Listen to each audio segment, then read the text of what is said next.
Hello there and welcome back to the studio today. And in today's video we're going to lay down the foundation for this painting. But since this is such a large painting that we're going to be working on, this is 36 by 48 inches, we're going to create a technical drawing for it. So we're going to create a drawing in the same proportion of this rectangle and really solve the mystery of proportion and shape and all of that stuff. And as you know, we already have a portrait study going on for this painting. So it's just not a good idea, I think, to just jump right in here and hope for the best. So we're going to create a couple of studies to make sure that we have a very strong understanding of what we're going to do to this canvas. So what we have here is Strathmore 400 series drawing paper, and I drew out a little rectangle that is in the same proportion as the final painting.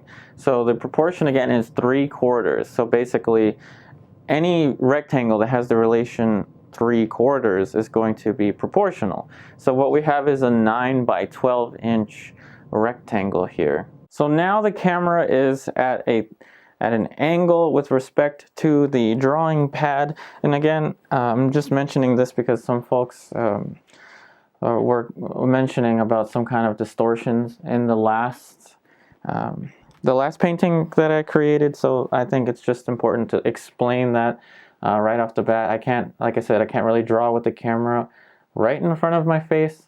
So anyway, so this is a 9 by 12 inch rectangle, and again it's in the same proportion as the final painting. So what I'm going to do is create a very technical drawing to get the proportions and the composition. So this is probably going to take the majority of the day. So all I'm really going to use is this Kneaded Eraser. It's a putty eraser and a graphite pencil. This is 0.7 millimeter lead, 2B lead. So I'm going to go ahead and take a look at the corners of the composition first. And I have my camera set at a very, very low sensitivity, low light sensitivity. Or should I say high? I'm not sure. But I have the camera set so that it's going to be a little bit darker, just so that you can see the contrast of the graphite. Hopefully it works. Hopefully you'll be able to see the marks that I'm making. But in any case, today really is all about the composition. So I'm looking at the back corner of the arm, and I'm going to take a look at the table. So I'm thinking the table is going to be somewhere over here. And if you're curious as to how this drawing is going to translate onto the final painting, this is a 9 by 12 rectangle, so what I'm probably going to do is draw a grid system on this, and then just draw the same kind of grid system on the final painting, and then transfer the drawing that way, as opposed to using a projector or tracing paper or anything like that, because I think I really kind of suffered with the last painting just because I was trying to draw in the same scale as the final painting, and I think that kind of caused me some issues with proportions and all of that. So a 9 by 12 is much more manageable for me, and I'll be able to talk to you with a little more precision about the what is involved in this type of analytical drawing, because that's what it is. It's going to be a very analytical drawing. And this is going to be, I'm going to choose this method of drawing as opposed to literally tracing the photograph, because I think that the photograph is going to have some distortions in it. I mean, every photograph has, not always, but I'm pretty sure most of the time, every photograph is going to have distortions to some extent. So in this sense, we might actually be able to find the distortions. So enough of my rambling. So what I'm doing right now is trying to get an idea of the major corners of this picture, and I'm trying to think about the composition in terms of each side of the rectangle. So for instance, this side of the rectangle, I'm thinking that I'm going to put the arm fairly close to the back side. I'm going to put the arm very close there. And another thing I should note, I do have the photo reference here on the corner, but also note, again, the photo reference is going to be pretty much as if it was facing you because it's added on in post-production. So it's added on while I'm editing. So just know that the angle that you're going to see this at is going to be a little bit different than the photo reference. But I hope that that's all right, because honestly, I can't have the camera right in front of me and draw. But anyway, this is the corner that I'm talking about. So this is the distance that I'm going to try to observe. I might want to push it further away or closer. I'm not sure. Let's try pushing it a little bit closer. And we're going to be taking it pretty slow, pretty relaxed. And it's really not about just jumping in there and hoping for the best, like I said, with the painting. And the same thing is going to go with the drawing. Notice how I shifted that a little bit closer over there. Not sure how that's going to affect this, but I think that the head might actually go a little bit higher up. So let's move that shape all the way up here. This is also going to be kind of the basics of linear block-in with the big picture. So this is going to be a little more elaborate than just merely blocking in a head. There's going to be a lot of elements involved in this painting. So there's the back side of the head. And like I usually say with the portrait painting demonstrations and all of that, keep your shape simple and easy for you to understand. So when the time comes to make changes, those changes are simple and easy to manage. And hopefully now, by this point, some of you can finish my sentences before I finish them. Wouldn't that be neat? All right, so I'm thinking of this point now. And I want it to also be pretty close to the top, but not too close. In a composition, if you get it too close to the frame, there could be some problems and just an uneasy kind of feeling. So we're going to keep it somewhere at about there. And I'm already starting to notice there could be a photographic distortion in the way that, I want to say in the width. I think that there's probably in the photograph maybe a little bit too much of his shoulders showing. I'm not entirely sure. And again, this is why I always say interpret, don't copy.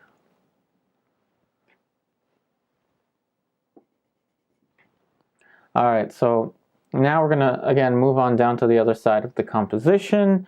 So here's where it's gonna get kind of interesting. So the table, I think I'm gonna let the table go across the edge. So just like that, I'm going to make the table a little bit longer than it is in nature. And that table, funny story, that table is just a stool that has like a yoga pad on the top just so his arm doesn't get sore. And for those of you that missed the video of me getting ready to, basically the video of me preparing for the large painting, tomorrow, we're going to be at the location where the model is posing for me and posing for my group. So in tomorrow's video, we're going to actually get to work from life. And I think in tomorrow's video, I'm not entirely sure, but I think in tomorrow's video, I'm going to continue that portrait study that I started and study the colors and the forms from nature. I'm not entirely sure. Either that or I will continue this technical drawing. It's important to have a balance between working from life and from photo reference. So we have a little shape there for the hand. All right, so it's important to not think literally at this point. So I'm not thinking literally that shape is anything. It doesn't have to be anything.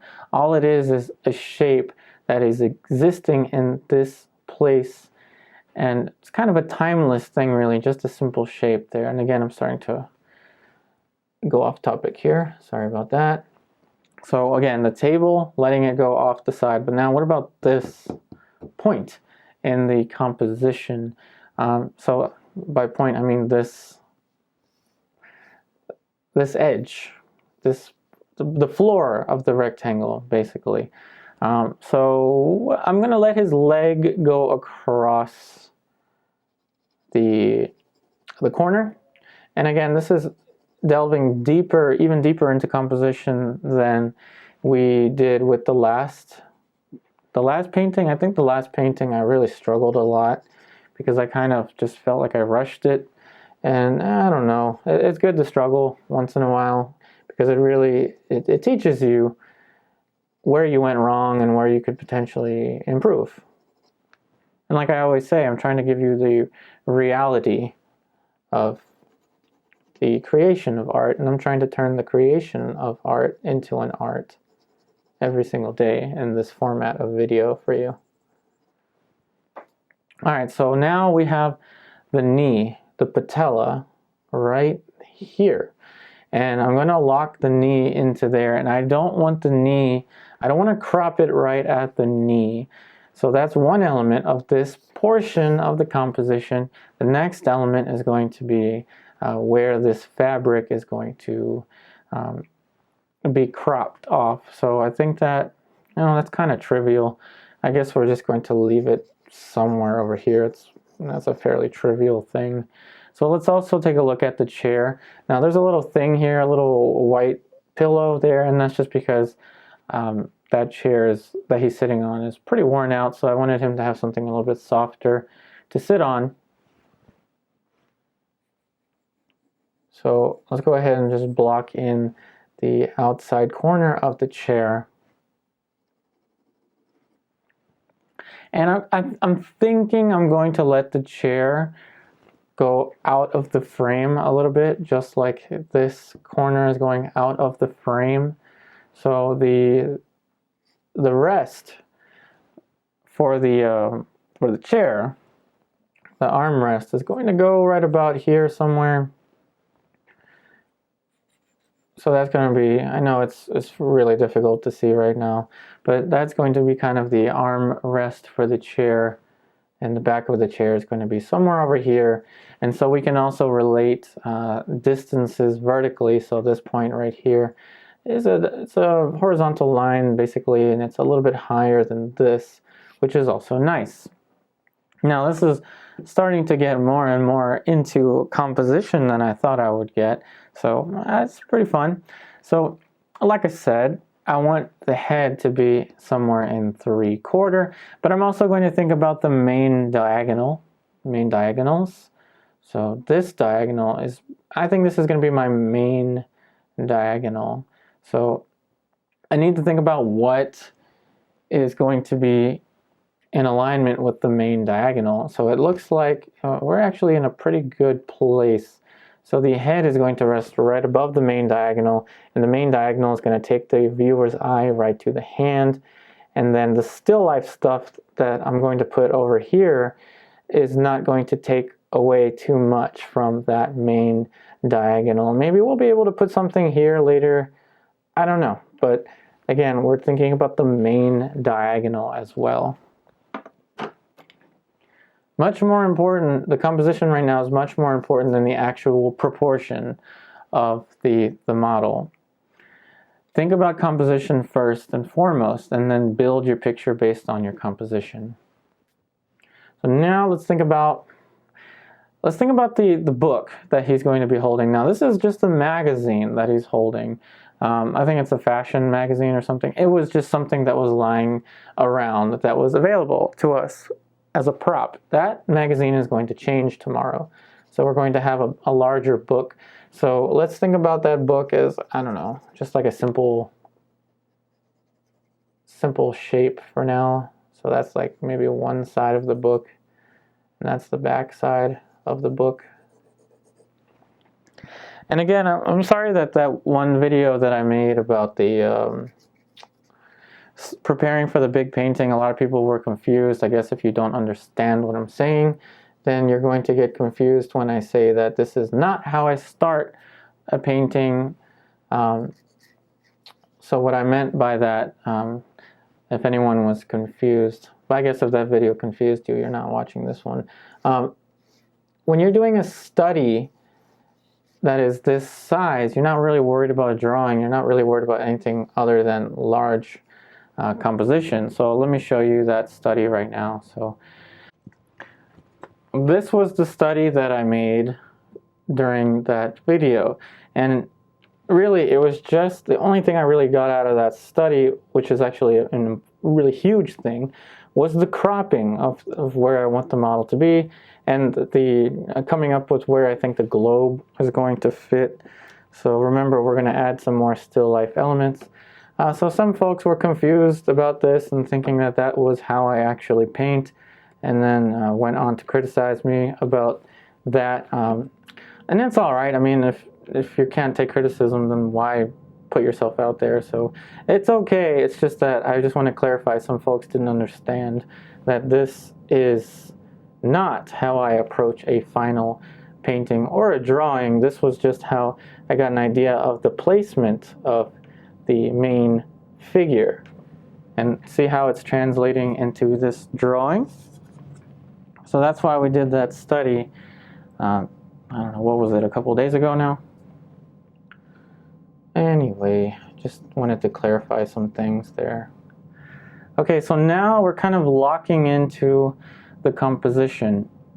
So I'm going to now be forced to decide whether or not to think about proportion just yet.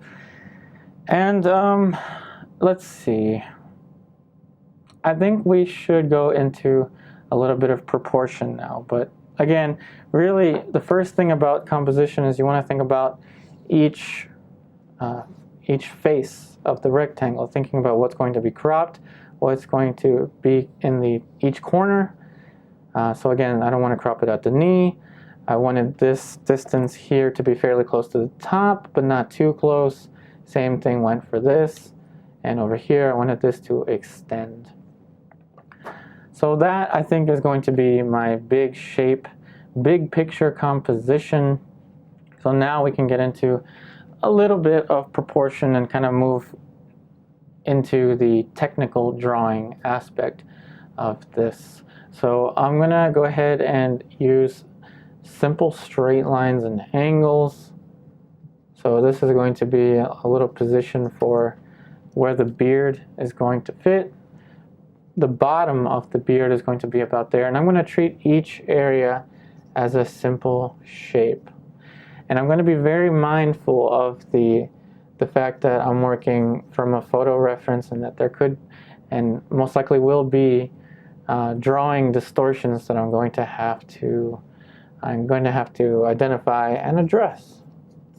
And if you spot something on the photo reference that could appear as a photographic distortion, let me know, because that will be very, very useful to me.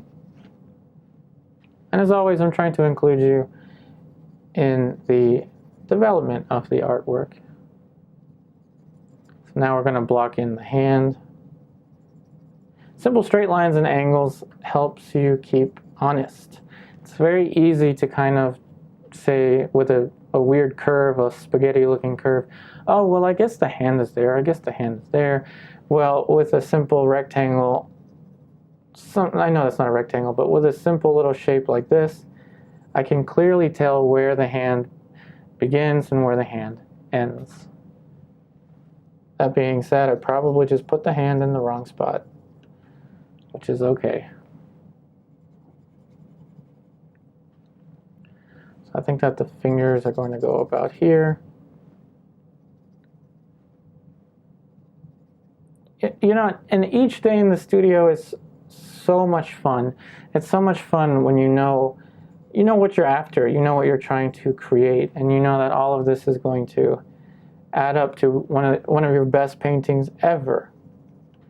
And that's really what it's all about. And let's think about the gesture a little bit now. That his arm is on his leg. I'm not sure if maybe I would want to move his arm over here onto the arm rest to make it look like he's leaning even more towards the table. Let me know in the comments. Do you want me to move his arm So it's leaning on this. Maybe his elbow will be cropped out, if you can visualize that. I'm sure you can visualize that. Anyway, I'm going to use a vertical. I'm going to relate the corner of the hair to the hand. Yeah, so the hand is actually getting long. So I'm going to push that back. Using a vertical. Hand is somewhere about here.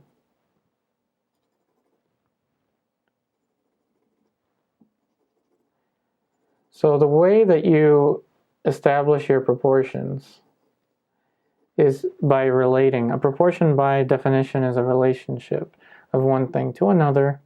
So we're going to be relating all of these shapes to one another, and that's how we're going to establish the major proportions. Now, we're not going to think about details at all. We're going to think about just the simple architecture,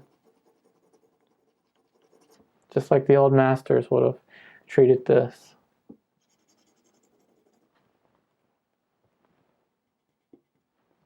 I think that the shoulder, this shoulder is actually going to fit a little bit higher up.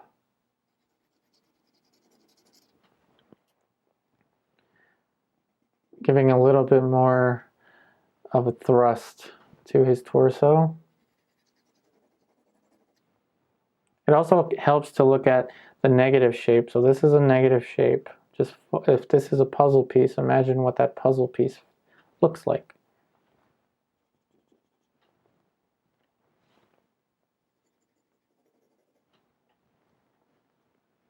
So the top, again, is over there. I don't want to move that point any higher up. It's going to start to taper down.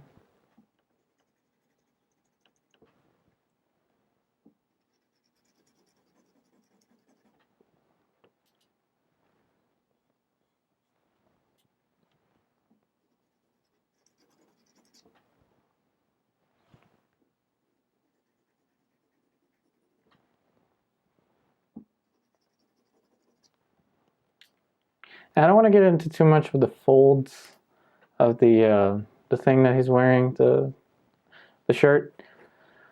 I don't want to get too far into the folds, but I am going to think about how the folds delineate the boundary for the arm.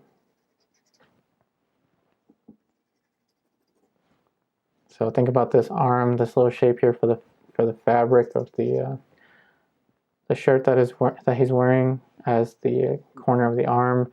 We're imagining the elbow would be somewhere about there. Now the book is kind of creating quite a bit of distraction here. So I'm just going to forget the book right now. Actually, I can use this little corner of the side of that magazine to kind of give me a simple straight line for where his arm is going to fit.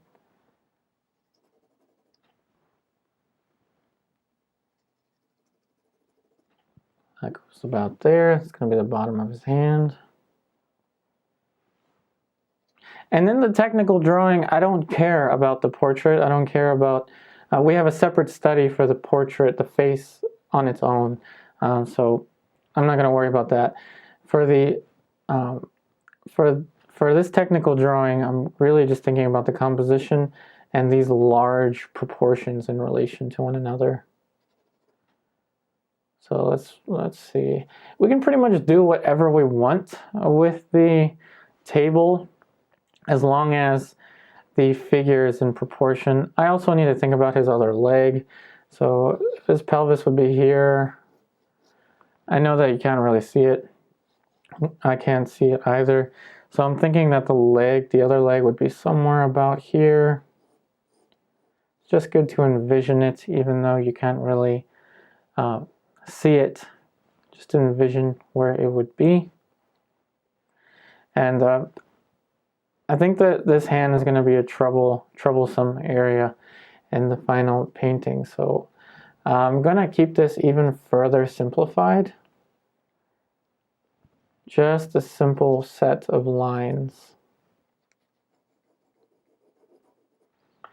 What really matters is that this point right there is in the correct place, relative correct place in relation to all of these points. So 1, 2, 3, 4, 5, 6 major points. And again, for those of you that are wondering why not just trace the photograph, I'm really trying to observe the image in front of me. I'm really trying to treat this like I'm working from a live model. I do not like to copy photographs. I think that you know, whatever aesthetic you are interested in is up to you, and you have the freedom to prefer whichever aesthetic you like. I just personally don't like to copy a photograph. If my paintings get too close to the aesthetic of a photograph, then that's probably not a good thing. I really try to reflect on the old masters. I feel like the old masters really, it really resonates with me. And again, I'm relating the backside of his neck to the hand, and I still feel like I'm elongating this shape a little bit. And another thing I'm going to mention about this, the size of this technical drawing, is that when you're drawing on a large surface, if you're drawing on something that's anything larger than probably 16 by 20 inches, your own eyes are going to distort just because of the perspective of the canvas itself.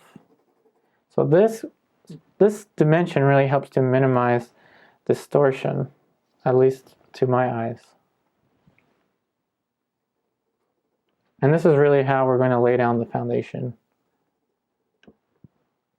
And this is how we're laying down the foundation. This is the foundation.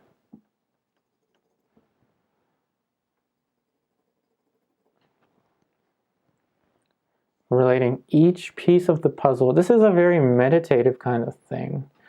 And this is really where you want to sit down and have a cup of tea. This is tremendous fun.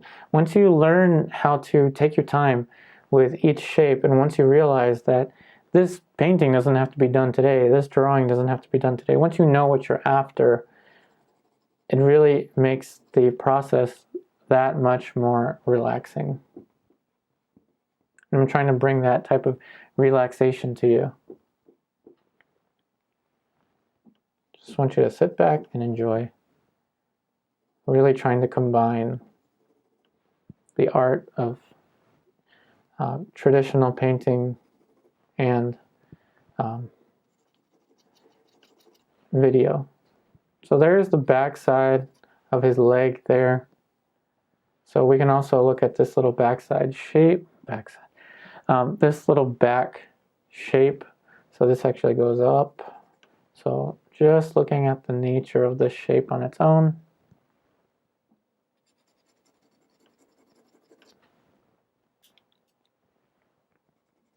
I also want to think about where his elbow is going to be. So this little crease on the fabric of his sleeve is telling me that the elbow is probably somewhere about here. And I really want to think about the perspective. So this arm is going to be foreshortened a little bit just because it's coming towards me. This arm is going to be foreshortened a little bit in relation to this point here from the elbow to the wrist is going to be foreshortened a tiny bit in relation to this distance here from the shoulder to the elbow. Gotta take perspective into account. And if anything, I really want you to know that this is, and even though to such a fast-paced world, taking your time and slowing down with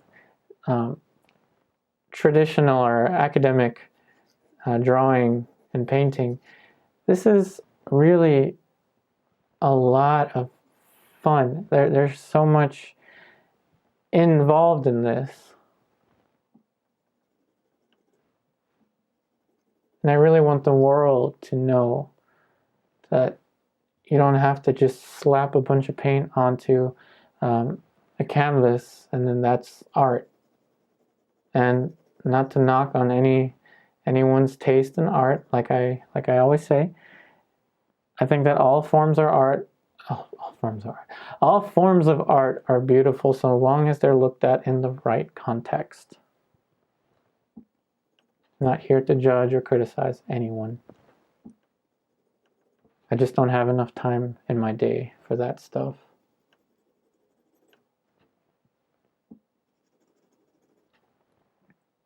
So now I'm starting to kind of lock into that simple shape. So I'm going to go ahead and subdivide into some smaller shapes. So now the beard is going to, the mustache for the beard is going to go somewhere about there.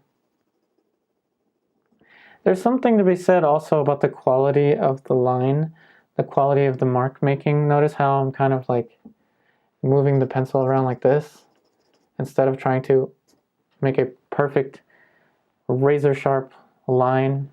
I think there's something to be said also about the quality of the line, where it's you can definitely tell where that line is, but it's still malleable, it's still flexible. It's a working line. And the more you do this, the more you practice drawing, the more your hand will get accustomed to how to make a line like that. You'll get there, trust me. Just work at it. You'll get there.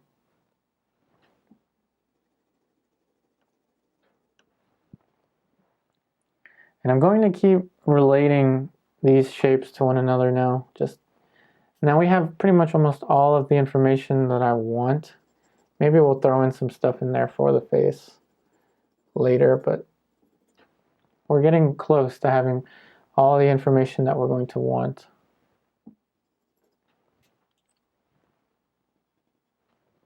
Now I'm pretty sure that the camera is compressing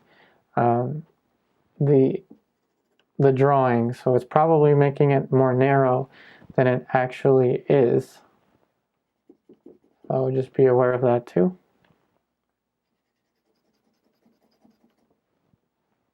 Just want you to sit back and relax. Have a cup of tea, if you like tea, or whatever kind of drink that makes you feel relaxed. It's a very relaxing thing.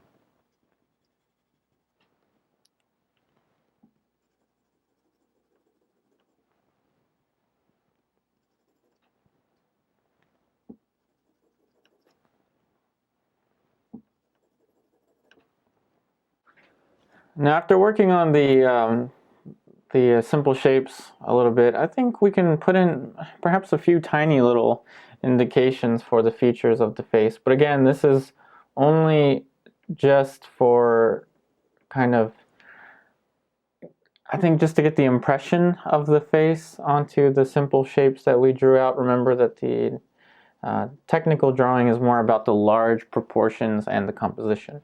So here we have a little shape for the hairline that we're drawing in there.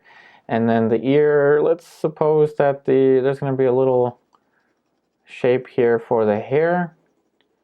And the ear, actually, you can look at this kind of connection from the shoulder. And from the shoulder, if you extend the shoulder, since he's kind of hunching down, since he's reading, there's going to be a little angle here, a little bit of a relationship. So if we extend the shoulder out, it kind of matches up with the side of the ear that we're seeing.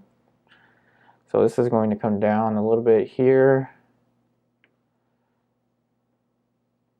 And for the ear, I don't know, we'll just put in a little shape there for the tragus of the ear. Don't want to do too much for that, however. Now the next thing I'm going to do is look at the features a little bit. So I'm going to again use this angle here from the shoulder, kind of extend it, and when we extend it, we see that the eyebrows kind of, let's see, they kind of align with that angle. It's very hard for me to tell just staring at it. If anything, I think that the eyebrows might be a tiny bit higher up. And by tiny, I mean like super tiny. Even that might be too much. So perhaps eyebrow, I don't know. Eyebrow goes somewhere around there. The other eyebrow will go here. So imagine the center line going down here. Our model is turned in 3/4, but much closer to profile than centered. The shape for one of the eyes, since he is looking down. But I gotta be careful. I don't want to do too much for this. Just enough to get an idea of where the eyes are going to fit. And even that might be too wide. So that eye might have been getting a little too wide. And again, we're going to be completing a separate portrait study. And I think we're going to use the study to help us paint the portrait on the final painting, as opposed to just relying on one resource being the photo reference. So now we're going to extend the line all the way down here. And we're also going to relate the corner of the shoulder here. So this is going to be our vertical, and this is going to be our horizontal. That's going to help us pinpoint where the nose will need to fit relatively. Of course, we don't have to get it down that perfectly, since this is just to get an idea of where the face or where the features are going to fit, and nothing more than that. A little shape for the upper eyelid there.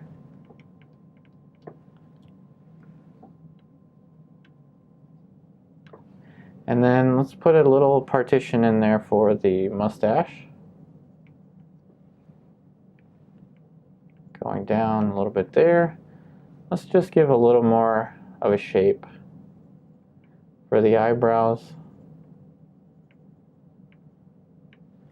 To try to get a little more of his likeness.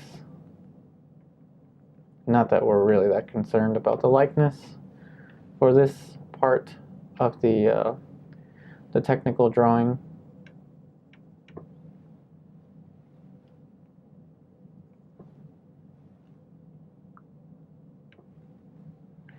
So again, this little shape of hair goes all the way up there. I don't want to put too much more in for that. Maybe a little mark here for where the mouth might fit.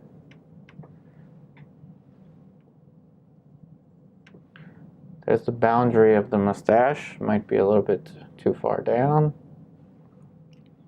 So again, going off the side of the shoulder here, we're going to have a little tiny gap there for the side of the mustache.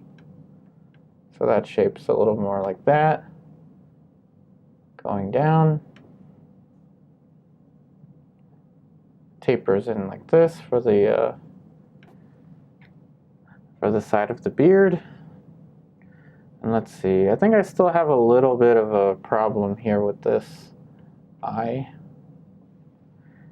And I'm only going to use a few straight lines and angles for each of these features. And again, I have a tendency to get caught up with the portrait a lot because I tend to do a lot of portraits, so gotta let go of that. Okay, so I guess the next thing to look at would be the forehead. There's going to be an angle here that's going to taper in a little bit, but this is mostly straight. The forehead goes out, but I don't think the forehead goes out quite as much as that.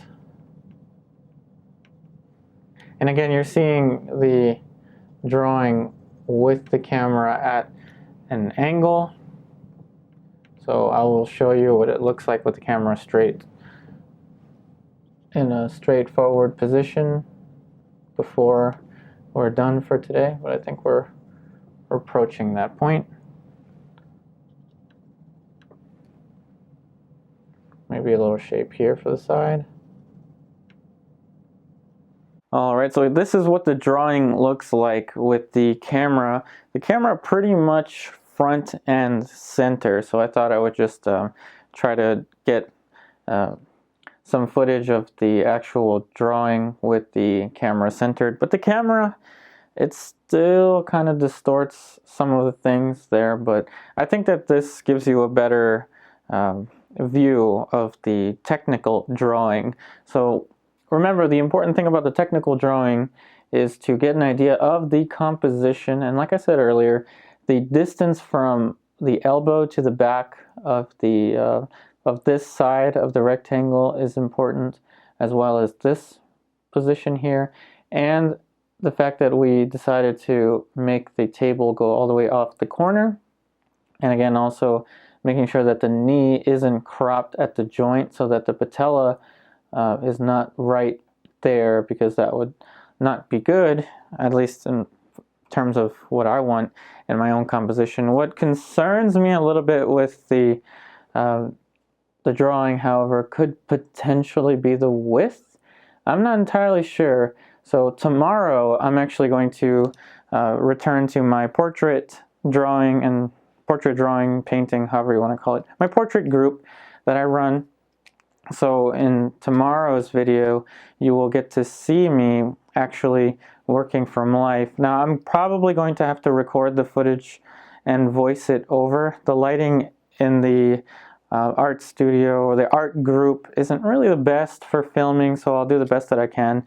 And I'm going to film it voice over style, just because it probably wouldn't be fair for the other artists if I'm talking the entire time. So anyway, some other things I should point out is that the hands, I didn't really do too much with the hands, because like I mentioned a couple days ago, that book that he had is going to change. Tomorrow we're going to get a actual book for him to hold.